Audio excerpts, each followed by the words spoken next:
the Naturehike Rock 60 plus 5 litre. I don't know where the 5 litre comes from. Maybe it is from the stretch pockets, but Naturehike don't really explain where it's from. But yeah, I love this backpack. I've used it many a times. It's had plenty of use. Hammered, as I would say. So it's not a short-term review. It's a long-term review, and I'll be sticking with this bag for a long time. Put it that way.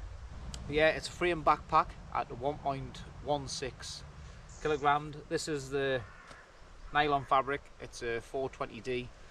You can get the Dyneema one, but it's 1.36 kilograms. So sometimes people think Dyneema is lighter. It actually turns out heavier within this bag. But yeah, 1.16 kg framed. I like the frames. It just adds that little bit of strength to the back. Keeps everything off your back. At the time when I bought this about a year ago, it was £75 on AliExpress, but if you can get one second hand, it will save you a few quid, and I can't see any weaknesses with this, so I couldn't see any trouble in buying one second hand. So let's start with the front of the bag. First thing you can see is the trekking poles.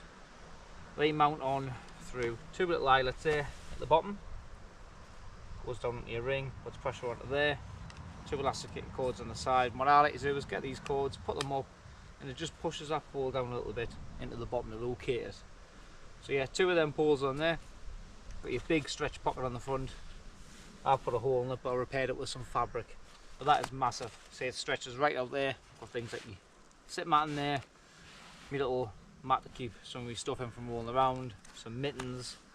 Yeah, really good that. It's a must on bags for me. Ospreys, I've got it. I see a lot of other companies are putting it into their bags now, which matters to me, such as a top like this. If it's too hot and you've got a t-shirt and you want to take it off, you want to put it somewhere, or you're waterproof when the rain's on and off, get it, shove it in there, and it's easy access to get back out. Once you get it in there, you know it's a faff on to get out. If you're with your friend, it's easy to get out there. You can just grab it, she can grab it.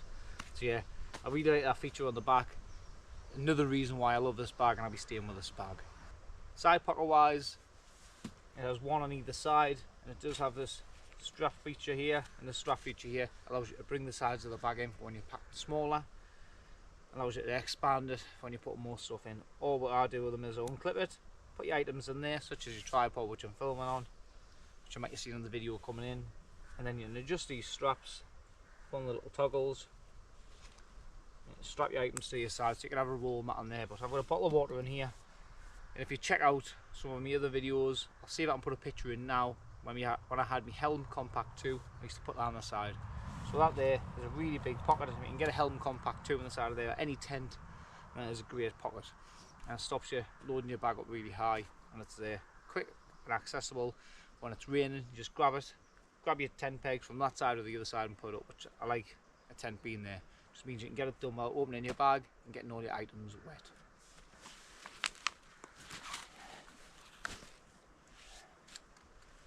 Like I said, same on the other side. Just carry me 10 pegs in there, usually, with little bits of items I want to quickly grab. Maybe it's another bottle of water, the bigger the hike, or my water filter. So yeah, same both sides. So the rear of the bag, you've got two straps on the top here to bring your load in. I always have mine nice and tight to bring it in, so you've got two straps there. You've also got a little bit of a loop there for carabiners, and if you want to put something at your camelback, water carrier, anything in, you can. As here's a hole just under there on the corner, so it goes in there and into there. Unfortunately, inside there isn't a pocket for anything such as a water sack. It'll just have to float around, but what I do is if I put one in, I put a mat down the back of it so it doesn't move. Yeah, it will come through there and through that loop on that side. On that side, unfortunately, there isn't anything. You've just got that strap. Coming further down, you've got another empty strap there, so you can put carabiners and other things on, and then you've got another loop for your water carrier. That's my camera mount, just for my DSLR. Chest strap, which is stretchy, so you have got some movement in that, which I really do like, so it's not constantly pulling on your chest. And then the adjustable toggle. Same on that side. Coming down, adjustable chest mount on that side, and a bottle carrier. Now a lot of people have said the carrier itself is too high.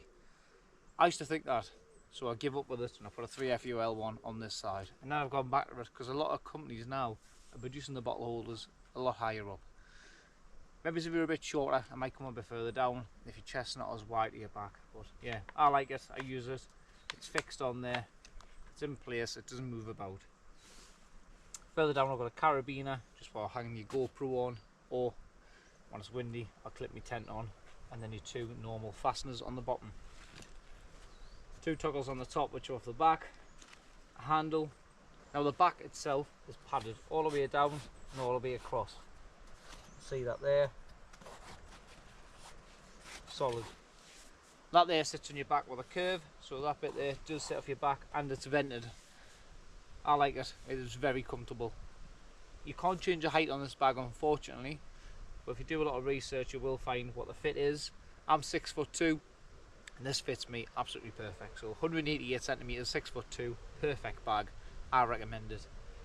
For shorter people, I haven't done any research on it as I'm not that short, but have a look. Coming down to the hip belt itself goes through the rear section there, and it is velcroed in, so if you want you can undo the straps which are on the side there and slide that hip belt out. I've had it out a few times. I like it with it on and off, but I really like it on as it's really thick and padding all the way down there. It is really thick. You've got two straps on the side of there to bring your load into you if you want to, as you have them slack and let the load sit straight on your back. Two big pockets on the side, get anything you want in there. One on that side, got your anemometer and things like that on it, car keys. And then your two straps. Your two straps, you've got two weight adjusters on it, so you can adjust it from the front or you can adjust it from the back. I personally like adjusting it from the back, so it means that any strap that is hanging out hangs down by your side rather than in front of you. So now let's have a look at the top of it and how you would add roll mat on, equipment that are bigger than the bag that you couldn't put in the bag. So on the top of here you have got your two straps which you can adjust as I showed you before. So let's unclip them. And if you come down the side of here, you've got a little clip there, undo that, undo that, and this is your roll top. This is how big this bag can go.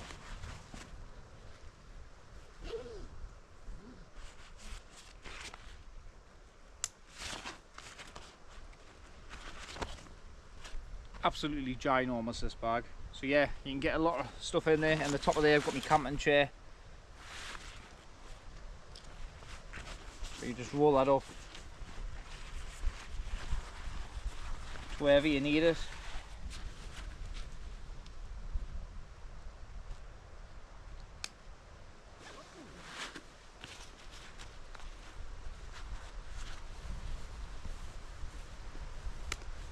Like that. Any items you've got that are bigger, put them on the top, put your strap over, in, tension, and that's it. So that's how you get all the equipment on the top of here. I've had plenty of roll mats on and things like that, just practicing and playing about, and bits of woodland camps and things like that. 15 kilogram load capacity maximum. I've had up to 15.4 kg, but I think it's all about how you pack your bag that matters as well. And a lot of heavy things in thin areas aren't really good. Another feature with this bag is at the bottom. So underneath here you have a zip pocket, and that there's a rain cover for the full bag. It also has a drain hole, so if it is wet it does drain off, which is very handy. On each pocket on either side you've got drain holes, as you can see there, for a toggle, which I'll explain a little bit about that later. That's the only modification of this bag, but yeah, it's got a good drain system on this bag. For a budget bag, really surprised with it. I'd say I highly recommend this bag for reasons such as this. There's only been one modification which I've done to this bag, which a lot of hikers and wild campers do, and it's for ease of carrying and of getting quickly your hiking poles due to terrain changing and things like that. So all I've done is, on the side of here, add a little bit of elasticated cord which you can put your top through. Underneath there you can see another bit, so you literally put that into there and it's in just like that. And if you need to grab them, it's literally off of that, off of the bottom and away.